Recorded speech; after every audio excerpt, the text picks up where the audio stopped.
Hola! Nosotras somos Lilies among Thorns, a Mm-hmm. podcast that is religious-based, all things faith. Everyone is welcome here. Zeneth, would you like to explain to them how we're not that knowledgeable? We are not. Okay, so beware. We're not here to teach you anything. Listen, we are barely learning ourselves, and we're just excited to share kind of like the journey of being a Catholic, being a cradle Catholic, and all the things that we've learned throughout our life, and especially as of the most recent months. So we're so excited to kind of just share that with you guys. Again, we're not here to teach, okay? We're not here to teach. Absolutely not. So I'm Juliana, but you guys can call me Julie. And this is... And I'm Julie Zeneth, as Julie likes to call Zeneth. And Zeneth for short. Yes, that is me. That is I. I know. Oh my gosh. But okay, by the way, before we start with anything, we obviously do want to give a really, really huge shout out to all the people that, donated to make this happen, because you guys, this has been such a journey. We literally have been going up and down, lots of moments of doubt where we were like, is this even going to happen? We had amazing people that were so kind enough and very generous and donated to make this possible. So that's why we're here, like literally in person. If you guys didn't know, we're actually long distance, but here we are, by the grace of God. Sponsored by the Holy Family. Sponsored by the Holy Family, and also by Fotina. The beautiful shout out to nonprofit. What God Is Not. Yes. What God Is Not podcast. Check them out. We will link them below. And everyone who donated, thank you so much, because we wouldn't be here without you guys. And well, this podcast was supposed to start a long time ago, maybe a year ago. And that is when I had a different friend. It was going to be a different co-host with me here. But God works all things for good. And now I'm here with Zeneth. And Zeneth, would you like to explain the name of the podcast? Oh my gosh. Okay, listen, I'm going to read it because, hold on. Let me just read it a little bit, okay? Okay, I don't want to butcher this, so let's begin. So, Lilies among Thorns symbolizes beauty and purity existing in a world filled with pain and suffering. Okay, we all see that. It represents the idea that even in a flawed and sinful world, there are still moments of grace and goodness. The lilies signify hope, love, and the promise of redemption, while the thorns illustrate the challenges and struggles we face. Thank you very much. Beautiful. I love it. And with that, I do want to get into today's topic. Wait, hold on, let me put them back on. Yes. And can you tell us what today's topic is, Anna? Oh my gosh, yes. Okay, so today's beautiful, lovely topic is regarding friendship. So let's start off with some wise, beautiful words from Saint Jane Frances de Chantal. As she says, true friendship mirrors God's love, fostering mutual support and holiness, uniting hearts in a spiritual bond. Those are super beautiful words. Okay. I love it. Thank you very much. So, yeah, like I said, this podcast was supposed to start with another friend. And we are no longer friends. Explaining why. Zeneth is here today. A year ago, we were going to make it. Didn't happen. But let me tell you why this comes into this topic today of the ache for holy friendships. Everything happens for a reason. Exactly. So let's call this friend C. So we won't say her name. And out of respect. Yes. Out of respect, yes. We were friends for almost 2 years. I want to say it was my first Catholic friendship. I would go to adoration with her, pray with her. I learned so many beautiful things with her, so many beautiful fruits in the friendship, of course. And we had a parallel. Is that what you would call it? A parallel, right? In the relationship that she had going on with the guy at the time. Oh, yeah. And like your lives really mirrored each other's. Yeah, our lives were reflecting each other. And I was talking to a guy at the time as well. They were both cheating on us, playing us like a violin. Okay, you guys. Oh, my. And they both were traditional men, Catholic men, wanting to be priests. That's a story for a different day. But we would mirror each other, and just the friendship became toxic because she would look at her own relationship and her problems with that guy at the time and then put them onto me because she saw herself so much in me in that relationship, etc. Right? So she breaks up with the guy first. And then, oh my! And then I didn't want to leave this guy. I was still there thinking, oh, we're gonna. He was the one. He was the one. I was like, please, God, I don't want him to be a priest. I want to marry him. No. He ended up hurting me even more. That's a different story. Anyways, coming back. She has lots of stories. Okay, you guys. She does. Coming to the friendship part. it was crazy because she broke up with that guy, right? And me as a friend, as friends do, I wanted to get her out of that funk. She was sad. I was like, hey, let's go to young adult groups together. Let's go get you a man, a husband, you know. A worthy one. A worthy one. You're going to find the one. I was trying to be encouraging in that time where she felt so heartbroken. So there I am looking for young adult group events. And there we go to young adult group events, even though I'm in my La La Land with the other guy because I still don't want to leave him. You were still going right? I was still happy in my delusion. Anyways, so that is where she met the guy she is now with, right? We'll call him Jay. And then around that time when she met Jay, I fall apart with the guy I was talking to. I finally let him go by the grace of God. And then I start praying for another man that I had a history with before. This is a few months later down the road. Anyways. Lots of men. So I'm praying for this man to St. Joseph. Her and I have a falling out because when I was going through that little breakup with the guy I'm just telling you about, she could not be there for me. Like, to support you through that. To support me. She couldn't hold my hand the same way I was holding her hand. Even though she was on her emotional high with that guy she had just met from the church, Jay. Yeah. She couldn't be there for me. And that was so difficult for me to swallow. Like, why can't you be a friend right now in my sorrow? Just like how you were. You were kind of hoping that she would have done the same. Exactly. Yeah. So as a good friend should. Okay. And so I let that friendship go. And during that time, that's when I started talking to another ex that I had. His name is Emmanuel. And we started talking. I started to pray for him. Like, I just wanted this man to come to his senses and wake up, praying to St. Joseph, you know. And then that's when we reconnected, my friend C. And I reconnected again.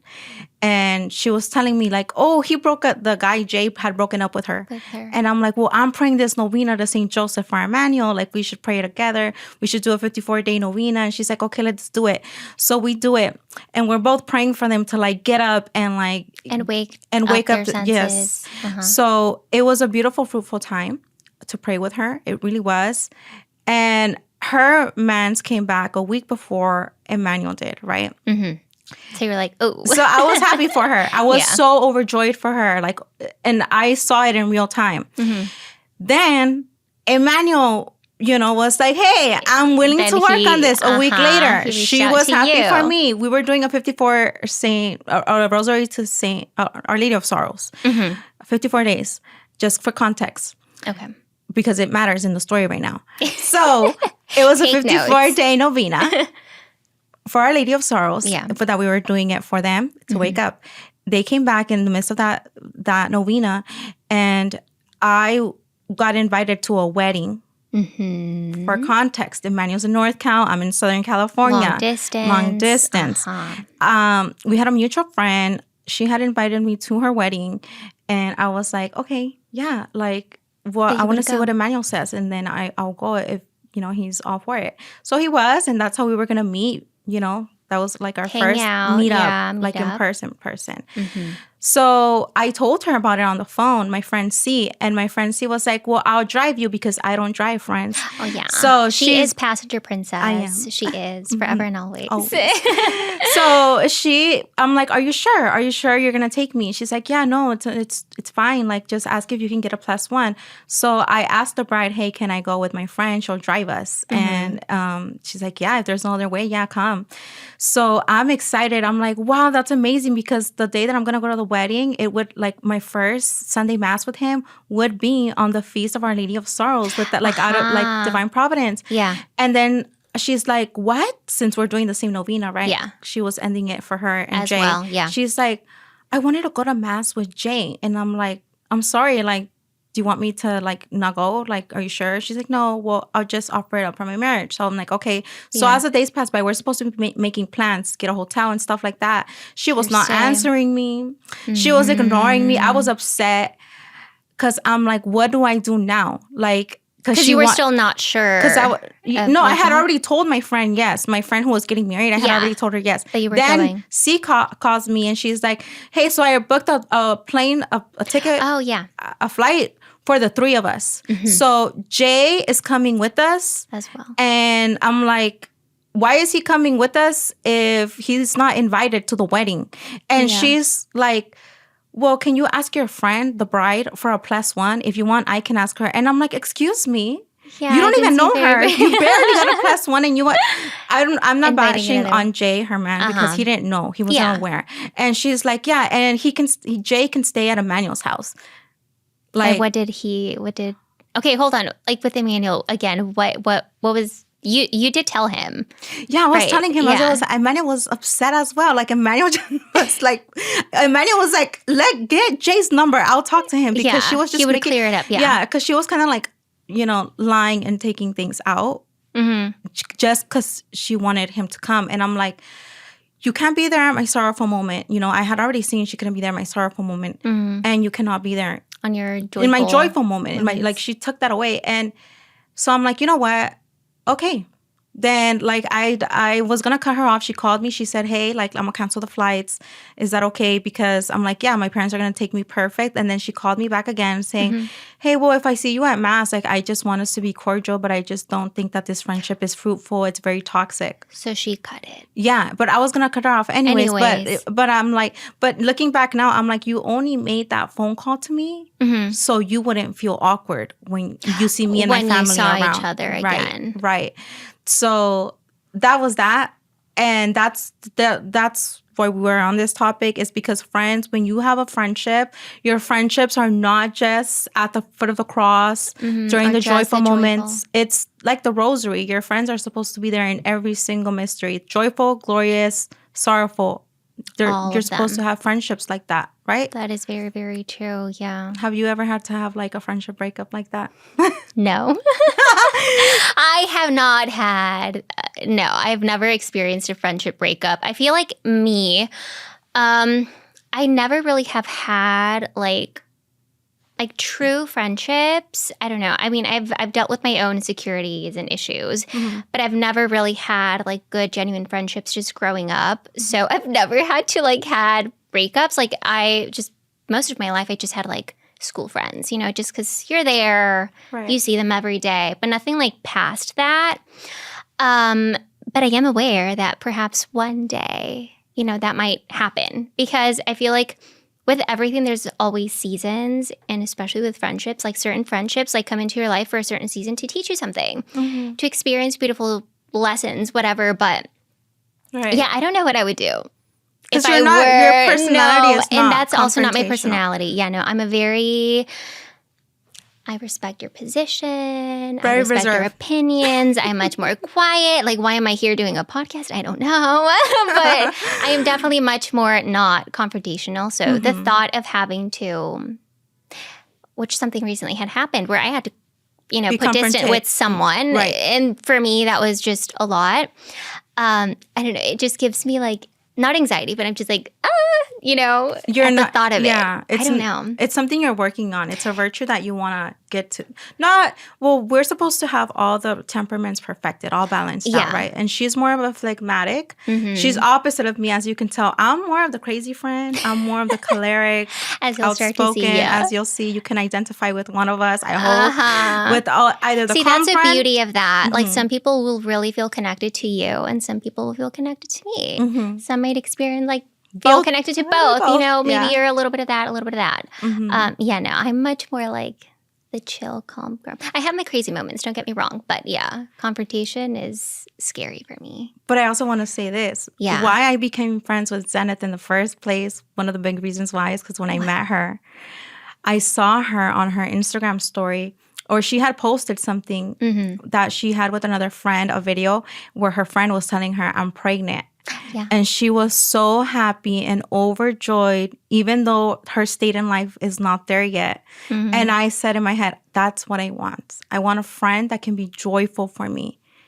Because, and mean it. And mean it and be there in that joy. Because although you have an ache in your singleness, right? And where you're at in life, it still doesn't make you bitter. Take away from feeling that joy for somebody else. Yes. Yeah.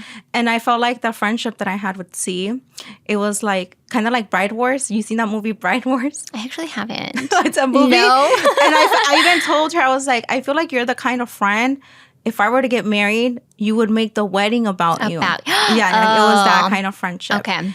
And sometimes we need to know and be prudent in what friends we're choosing, even if they're Catholic, okay? Yeah, because there's some people who like to be friends with you and just like to see you while you're on the cross, but not like Our Lady, not sit at the foot of the cross like Our Lady of Sorrows, but to be happy and throw in the nails, you know? Yeah. So be prudent in who you call a friend, even in the Catholic space. Yeah. Isn't that crazy? Because like you would expect that because they also share your faith, that it would be easier and that they'd understand you more.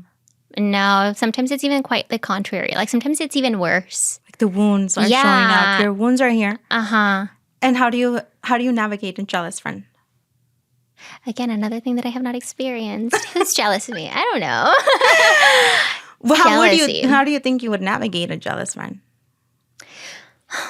Putting myself in positions like that, it makes me, I don't know. I leave it in God's hands. I'm like, dear Lord, if this person is not for me, you remove them from my life because I don't want to get messy. Like, please, you do it.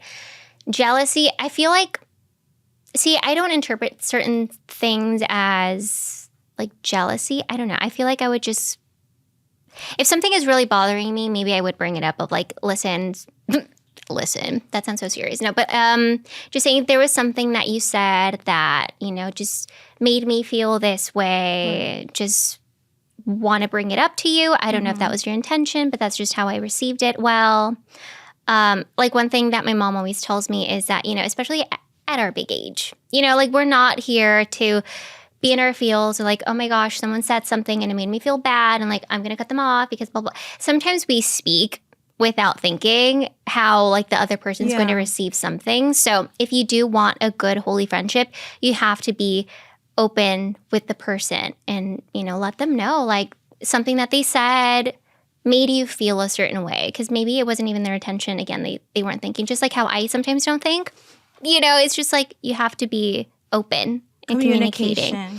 Just like romantic relationships and friendships too. Friendships are, and it's important to have community in the Catholic world because, like, for example, me, I miss a lot of my secular friendships, right? That were no good. Like, there's moments where I'll think back and I'm like, I had a gay best friend back in the day, in my secular life. And I miss him the most. Like, we would out of all of them, we would go out all the time. But it's like, I have to pray about it because what do I really miss? Do I miss the sin we would get into? Or do I miss him? Because there was nothing connecting us. There was nothing bonding us besides sin. Right? So kind of like, just like a superficial, have fun there was, kind of friendship. Like go out for drinks and to the club. And it's like, no, that's not what a friendship is about. A friendship, you're supposed to suffer with that person, well with that person. Because I think people think, my priest told me this. He's like, friendship isn't just, we're just because we're chit-chatty and we always talk about everything and you share with me and I share with you. That's love and that's friendship. It's not. Like friendship is suffering together, praying together. You know, that, and you're supposed to know a person for a while. It's not just, just because you click. That's not a friendship. You know? That is true. And I think we have a problem of like, me especially, when I meet somebody, I like to cling to them? just chit chat their ear off, right? I think a lot of people do that, especially women. And there's a lack of true friendship within the Catholic community right now. Like, you see the young adult groups, and I don't like young adult groups. I'm going to be honest. I've never been to a youth group, so literally no opinion. You've never gone? I've never been to a youth group, no. If we both lived in the same area.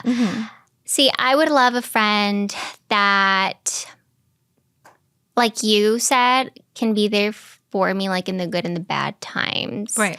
That can pray with me. That's one thing that I've gained with my friendship with Julie, that I've never had a friend that I prayed novenas with. Like we just finished like our third novena together.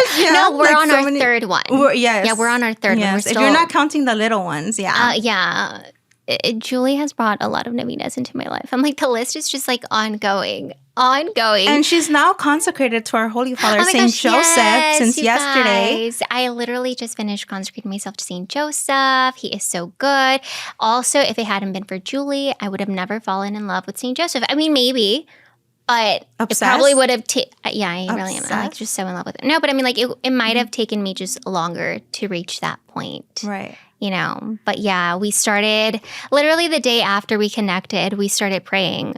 Yeah. The St. Joseph Novena, and then it's just been ongoing since then. That's something that I really, really value now that I'm like leaning more into my faith of like having a friend that you can pray with. Christ-centered. That's so beautiful. Yes. Yeah. And that is the true bond. That is what connects all of us, right? Is God. Exactly.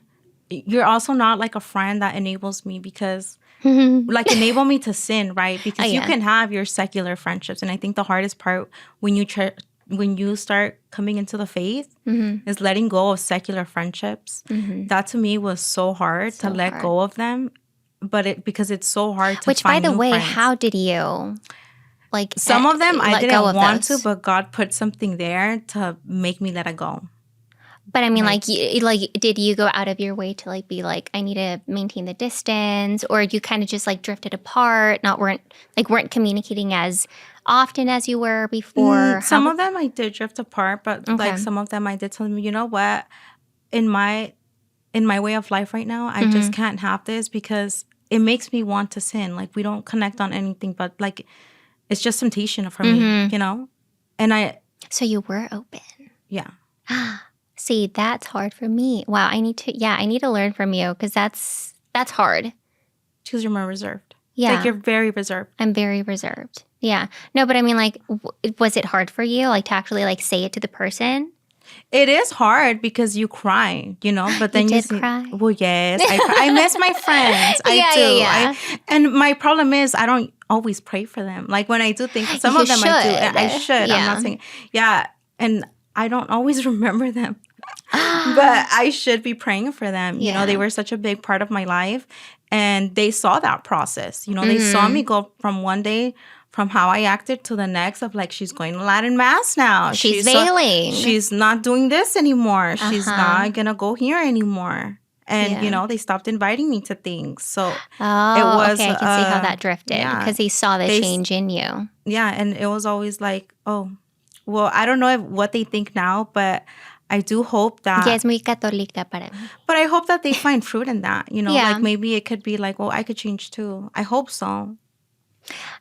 One thing that I do feel like them seeing the change that you went through from like having, you know, hanging out with them all the time, doing the crazy things that they did, whatever, to now seeing like how you've changed your life. I can definitely see that maybe they're not, you know, converted or whatever, but like, I'm sure that you planted a little seed in them just from seeing like that change in you. Because I can see like in my day-to-day, it's just like the way that you live, like that really does influence people around you. Yeah. Without you actually having to say things. Exactly. Like they just, it's like, we have to live out our faith, not just talk it out. But we do make mistakes, friends. You know, all the time. Because don't tell us practice what you preach. Sometimes we might scandalize you. That is not our intention. Exactly. But we do fall, and we do fail. We're still hanging on for your life to learn, to be committed to this lifestyle. We're still learning so much, and we have so much to learn, right? Absolutely. Just even like things that I was saying, doing, even just weeks ago, I'm like, oh, I'm not the same. I promise. I'm not the same. I've changed. I'm a changed woman. I'm not like the other girls. Yeah. And going back a little bit to the part of like you're more reserved in some things, I feel like I am considered problematic in this world, especially on the Catholic online world. Because you have a bold personality. I do have a bold personality, okay? And I feel maybe people's temperaments are more phlegmatic, but me, I don't make excuses, right? I'm not making an excuse just because I'm choleric, no. But listen, it's not that I'm problematic. It's like if I see that we have an issue and if we have a problem, like you said, we're grown. Let's talk it out.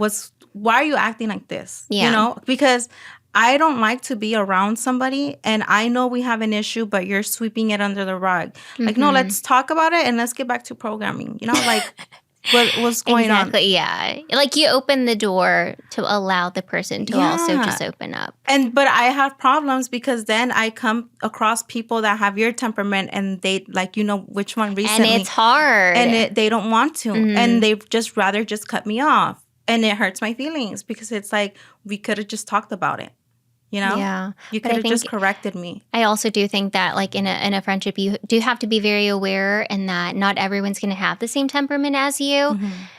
And also not everyone is going to reciprocate the same feelings, attention that you tend to give because not everyone is like that. So if you do want to like a good friendship, you have to be aware of that. You know, like, yeah, you can open up and like tell a person like, this is how I appreciate being seen or whatever, but kind of like you your also love language. Right? Yeah, but you also like can't take everything too hard just because like some people do just have a harder time.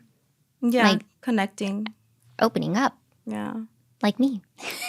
But that's what we're practicing together. We are really practicing. Like you balance. Zeneth balances me out because I'm crazy. Like but she's kind of like learning to see how I am. I've definitely learned how she navigates her emotions, feels, her emotions. Yeah, sometimes like okay, she needs to like let it out her system, calm down. Okay, we can pick it back up. You know, but she also corrects me, and I don't think so. Ella también me regaña. La regaño, así como ella me regaña. Exactly. Y regaña mucho. I do tell Zeneth because I'm not a yes friend. I'm not a yes friend. I'm not like, oh, I think that, you know what?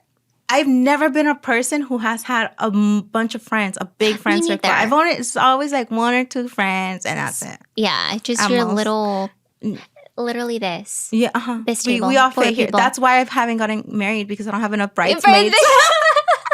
God, it's like you don't have enough bridesmaids. At least it's going to be a cheaper wedding because like less bridesmaid stresses to worry about. I don't know. Well, look at the bright side. Exactly. There's good things on all sides. But yeah, I haven't been one to have so many friends. Yeah. So.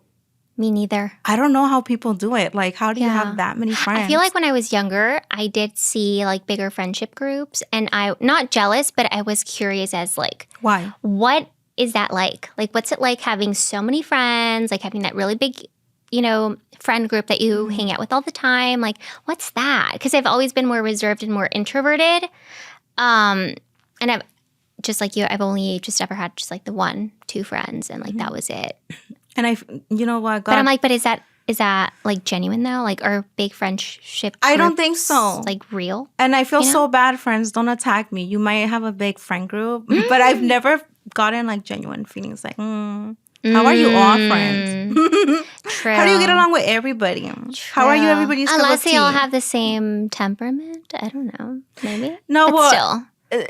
It's going back, right? Like a friendship, you need to give people energy and time. Like you need to fill up the cup. Yeah. Right. As they say. That sounds so cheesy. That sounds so cheesy. I don't like it. But you need to spend time with that friend. Like, so I don't know how you would go about having like 10 people, like giving them all of that. That is true. I can't do that. There's only so much that you can give, pour out and give. Right. Yeah.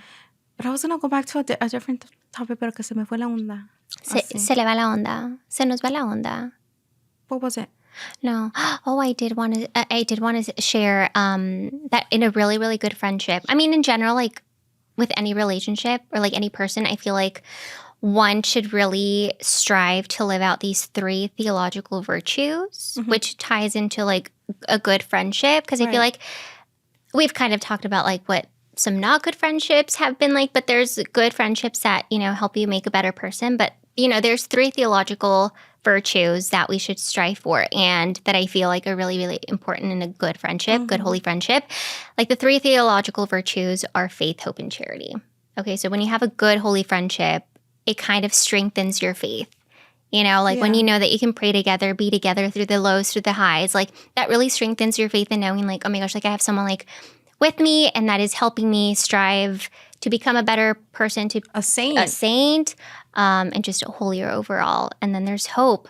You know, again, it's just seeing a true connection in a holy friendship. It shows you just like God's love for us and like his redemption and like the mercy that he has for us, and just like seeing that everyone is so different and God like made that. That's really, really beautiful. And then charity, again, like the understanding that everyone is different. Right. But if you're both striving for holiness, that's what's going to hold that bond. Exactly. And like, you know, make it better and stronger. Also, that's what I wanted to say, right? Like not being a yes friend, like because there's a lot of friendships like that. And I think those are in big circles from what I have seen. Is you're doing something wrong and that friend just enables you, and they're like, yeah, that's okay, go do it, right? Yeah. Like You go, no girl. correction, Yeah. Or like you you do some crazy stuff and you go to another crazy person to get it validated Because you know that they're going to tell you yes. Yeah. And I'm like, do none of your friends ever correct you? Like, do none of your friends want you to grow in virtue? Like, a friendship isn't one that's going to lead you to sin, cause you to sin. If Zeneth is doing something wrong, if she's in a mortal sin or something like that, best believe I'm going to say, hey, you're not doing something right. You're not glorifying God in this. And you need to take a step back and look at this, and that. That's a true friendship. And a lot of people, like you're saying, because they're scared of confrontation, maybe that's the case. Or maybe it's something else. Maybe those are not your true friends. They don't correct you. Right? And I'm not a yes friend. That's probably why I don't have that many friends. Because you're very tell open, her. Yeah. But the thing is, too, Zeneth, even though she's calm, she has her moments where she has been able, once I'm calm, when she says I'm calm, she's like, hey, you know what? I don't think you should have done that. Yeah, that was a big no for me.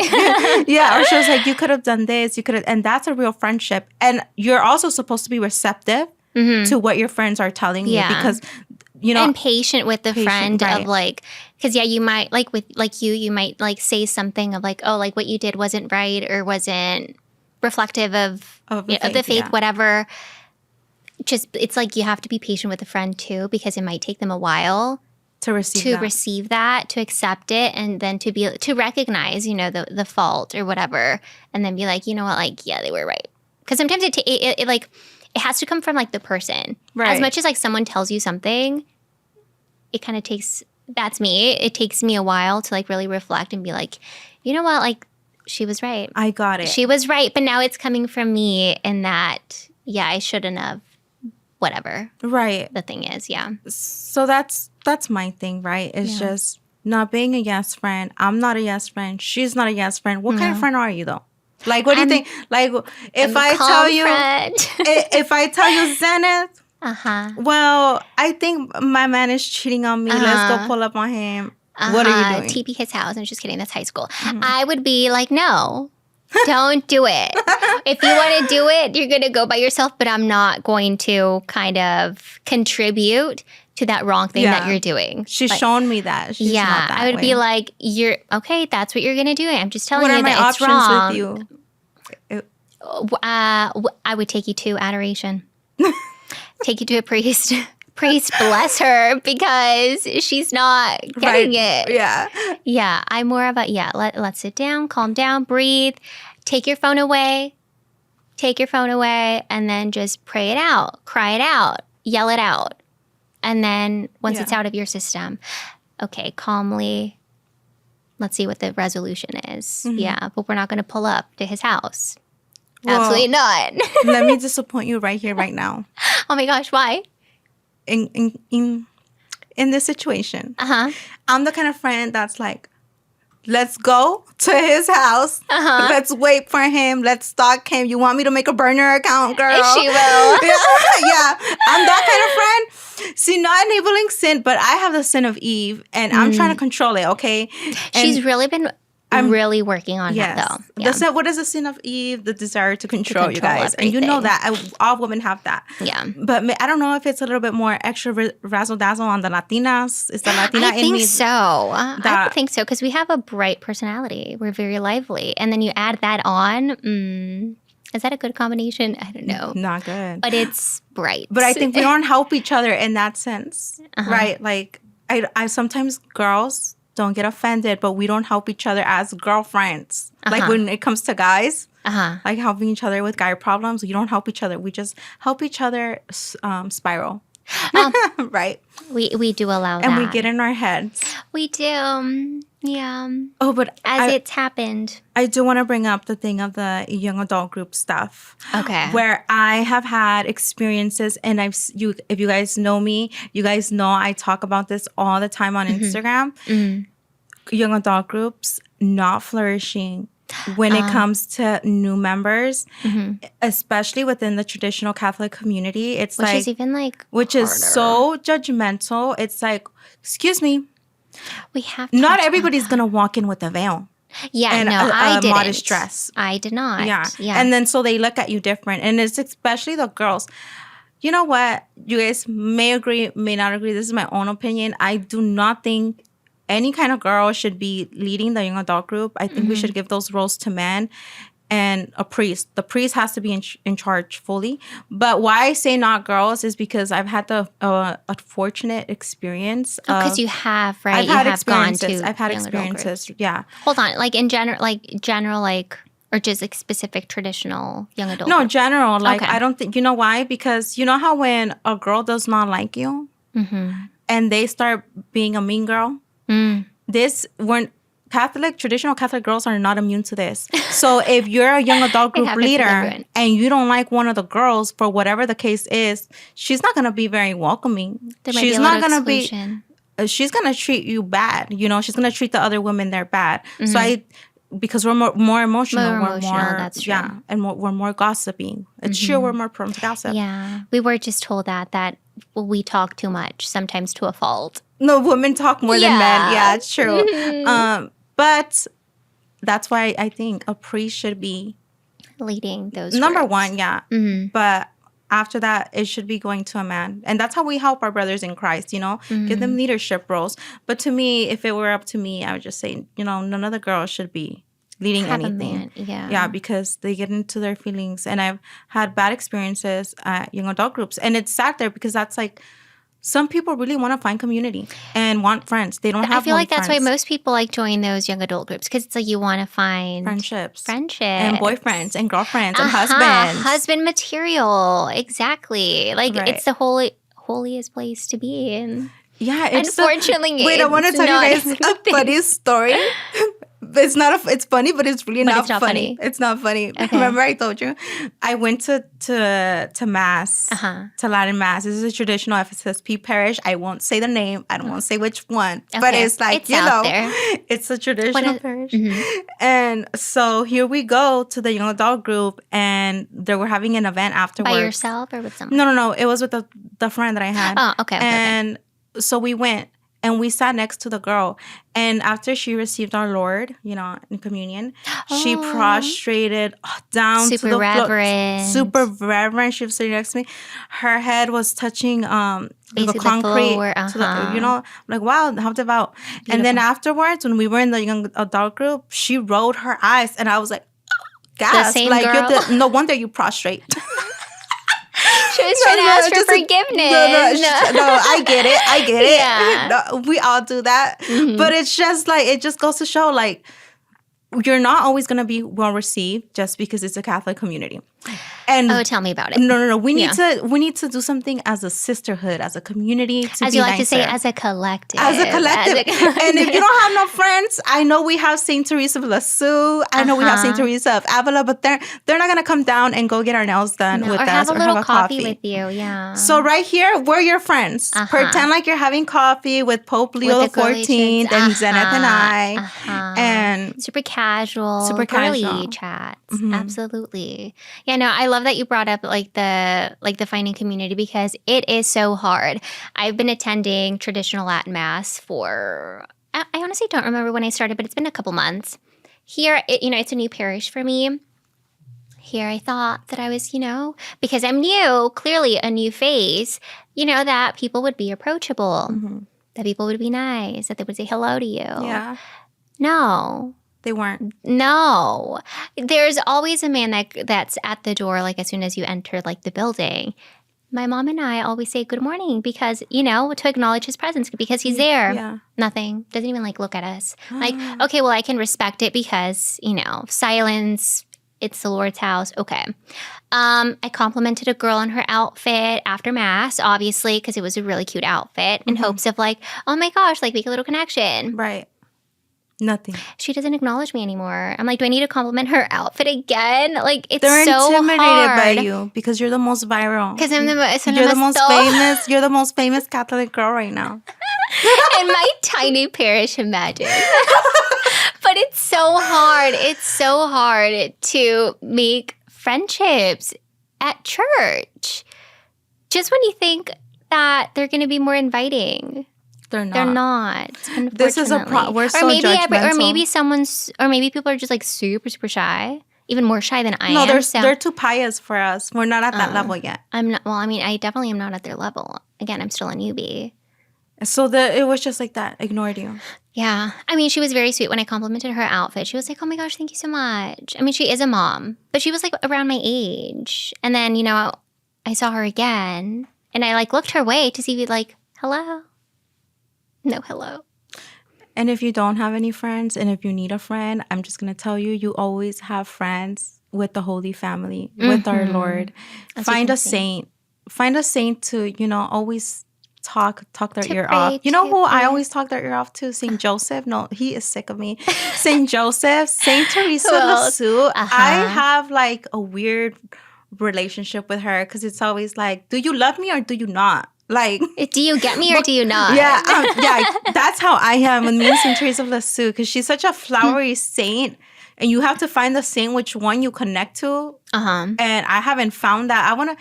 Haven't you mentioned other saints? So no, yeah, because people always tell me, "Oh, you're such a Saint Olga vibe, Saint Joan of Arc." Those kind of vibes, stronger personalities. Yeah. I am. I'm more of a Saint Jerome vibe. Is that a man? It's a man. Okay, yeah. Sorry. I still don't know many saints, but okay. But that's another thing. I just want to say, don't be mean to people who don't have your same temperament. Don't be super judgmental just because they don't have your same temperament, you know? Because I have been a victim of bullying because of that too. In your past. Right. No, yeah, today, remember the thing I was telling you? Just because, I'm not very meek. Well, I want to be meek. I want to be meek and humble. Right? I strive to be. But just because I'm not meek in my personality and how I present myself online, just because I'm Catholic. Yeah. It's an automatically, she's too scandalous. She's evil. She's malicious. So let me not have anything to do with her. And that's kind of I feel too. Also, especially online, a lot of the Catholic women that we tend to see are the more soft spoken, reserved, and then you come in. I come in and I change hello. Up the whole thing. And so people are not used to it. Yeah. But we all come in different Or I think some girls are like that, but they don't show that. And that's kind of why we wanted the podcast as well, because people are not sharing the full journey to becoming saints. Look, we fall asleep during the rosary just as much as you do sometimes, We're not saying that's good. We're trying, though. But in the process to becoming a traditional Catholic, you're not going to be traditional right away. No. It's a process. It's a long we're showing process. You that. We want to be honest with you guys to show you we're not there yet. Our goal is to become saints. To become holier. We want to be purified in this life. I don't even want to go to purgatory, because I'm scared. She wants to go straight to heaven. I want to go straight to heaven. A beautiful goal. Yes, but a hard one, because you know how many temptations we have in this world. And on top of that, you don't have no friends. Yeah, on top of that, the friends you want to make are criticizing you because you're not wearing the right color veil. Right now that you mentioned the veil thing, I'm like, is it so true that a certain color signifies a certain thing? Oh, like you're married. They say that. Because I always wear a black veil because it matches my hair. Right. And I heard someone say are you married? I was like, no, it matches my outfit. But it doesn't matter. Right? It doesn't matter. Wear the veil that you want to wear. Wear whatever you want to wear, the color veil you want to wear. If you want to wear white, wear it. I'm not much of a veil-y girl, though. I'm more of a hat girly. That's right. You haven't shown me my hats. That's a whole other deal. I'm more of a hat and scarf girl. Not very much mantilla. You're a mantilla girly. Mantilla. Is that like the lacy? Yeah, the lacy. Okay. Oh, yeah, I do love it lacy. Oh, that's another thing, too.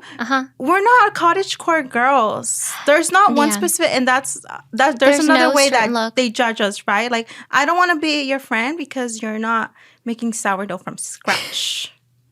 You're not making cheese from scratch. You're not being Nora Smith from scratch. You're not being a Catholic from scratch. Making your babies from scratch. So we can't be friends. You're not traditional enough. You're too Mexican. Different. And that too. You're the personalities. Mexican. Their personalities are crashing. No, I mean, we're called... The church is universal, you know? And not everyone is going to be a specific way, one way. Our goal is to love everybody. Not our sins. But if you see me acting a fool, call me out. Don't be a yes friend. Politely, though. Be gentle with my feelings. Yes, because we cry. Zeneth, be nice to me. Call me out. And vice versa. I will too. I will do the same for you any day. Yes. But I think that, there's a lack in friendship, especially with women, because men, I don't think men have this kind of problem. Yeah, like I don't think they have that same issue. No. They're not. They're also not like chatty like we are. They're kind of more just like... Us girls are evil. What do they do? Like the Catholic men, they have like their cigars. They're like... That's like their outie. There's like their social hangouts, right? And they're not talking about feelings. They're talking about theology and smoking a cigar with the scotch. The scotch. Probably laughing at this podcast. Hey, have you seen They shouldn't be doing Talking that. about sports. I don't know. But yeah, they're definitely not like us. Not like us. And they don't have the same issues we do. There's already a drought in female friendships in secular world to begin with. True. But even more so. With the faith. Catholic woman. And that's what we're here to say, friends. Okay, we want real friends. We want real people. Yes. That are not... And in that process, we're going to be sharing our real life details. Like, hey... Not too many details, because remember, I'm reserved. Not too many details, of course. But things of like, hey, like I'm struggling in this area. And it shouldn't be like, oh, I can't talk to you because you're... You know? It's like, wow, like, thank you for... Like, obviously, we need our own confessor and stuff. But if you're going to have a friend who's Catholic and it's helping you through that, then, of course, there's going to be moments. Like, there's moments where I tell you, like, hey, like, I'm struggling with this. And you've been able to, like, talk to me about it. And that's what friendships are. I've cried to you because I've spiraled. And was I scandalized? And I was like, I can't be your friend. You cry too much. No, I'm too emotional. No. You were like, here you go. I dedicate this song to you. I want to dedicate you something, Zeneth. Oh my gosh. That I wrote for you. To me? Yes. You wrote it? Yes. With your own hands? With my own hands. It came from your own brain? Yes. Oh my gosh. Okay. This is for your Catholic best friend. Okay? Oh. You are the Zeneth to my Julie, the St. John of the Cross to my St. Teresa of Avila, the St. George to my St. Basil, the St. Peter to my St. Paul, the St. Francis of Xavier to my St. Ignatius of Loyola, the Perpetua, I don't even know if I can pronounce your name, to my Felicity. You are my holy friend. That's so cute. You named so many saints. I'm like, time to Google you guys. They were all friends, you guys. Wait, they were friends? They were friends. You did mention about Teresa of Avila and the other? St. John of the Cross. Is that the one that you had mentioned that he wrote letters, or she wrote him letters and he burnt them? Yeah. Oh, and there's a story. I'm not sure if that's true. There's a story that St. John of the Cross would get letters from St. Teresa of Avila. Tell me if this is true, you guys, or I've been lied to. St. Teresa of Avila would write him letters. He wouldn't even read them. He would burn them. Because he was so detached. Would you burn my letters? Well, if I want to get to St. John of the Cross's level of detachment, maybe that's my goal. But right now, I wouldn't. You would save them in a little treasure box, please. You think I should? I think I should. I haven't written her a letter, but I would hope that it would be kept in like in a safe keep, like cute box, like in your closet at the top or something, where I won't read it. Right. But at least it won't be burnt. Exactly. That would hurt my feelings. No, I don't know if that's true, you guys. But if I was Saint Teresa of Avila, I would be crying. I'd be like, oh my gosh, like I took the time to write this out for you, my feelings, and you didn't even open it. Yeah. Well, I would too. Where'd you hear that? I don't want to say who told me. Oh, someone told you. Oh, call them out. No, I'm kidding. No, it was that. It was the ex I had, the one who wanted to be a priest. Oh, okay. Told me that. I don't know if it's true or not. He was always lying to me. So that could have been a lie. So it could have been a lie or it could have been a truth. We'll Google to make sure. I'm curious. They'll tell us. They'll tell us if it's true or not. Oh, yeah, actually, yeah. Let us know if it's true. We don't want to Google anyways. Zeneth, what kind of friend am I to you? You are the most open, real. You tell me when I need to fix my errors kind of friend. And the friend that prays with me and encourages me to pray, which I'd never had that. Like, again, the amount of videos that she sent me of like, oh my gosh, you need to listen to this priest and like this talk. Oh my gosh, here's another novena that I want you to do. I love that because I've never had that. And it's encouraged me to even be more mindful of my walk. Right. And like even the way that I present myself, And you are the friend that balances me and compliments me. And you help me discern properly the decisions that I make. And I'm very happy that God put you in my life. And now we're literally here by God's divine providence and St. Joseph's help. Shout out to St. Rita as well. Saint Jude. San Juditas. St. Jude, the Apostle. And shout out to the Holy Family. And St. Joseph. And St. Faustina. Oh my gosh, yes. Because that's another and saint. With that, we are closing up and we will see you on the next episode. Please like, subscribe. Share, and don't forget to check out our socials down below. And again, please answer that question about the St. Teresa of Avila. Is that true? Yeah. Anyways. Thank you for joining, guys. Bye. Bye.